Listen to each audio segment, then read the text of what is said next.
Hi అండి, అందరికీ happy Sunday. ఈరోజు నేను చేపల పులుసు పెట్టాను. చూసారా ఎంత చక్కగా వచ్చిందో, బాగుంది కదా. అలాగే వైట్ రైస్, చపాతీ, ఇది వచ్చి చికెన్,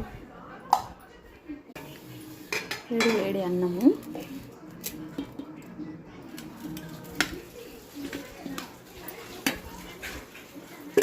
అన్నంలోకి చేపల కూర వేసుకున్నాం. నేనైతే ఇలాగే చేస్తానండి, అంటే చికెన్ ఫ్రై మటన్ ఫ్రై లాగా లేకుండా పులుసు ఎక్కువగా పెట్టుకుంటాను, బాగుంటుంది.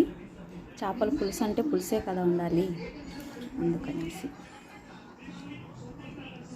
ఇట్లా చేసుకుంటాను. చాలా బాగా కుదిరిందండి.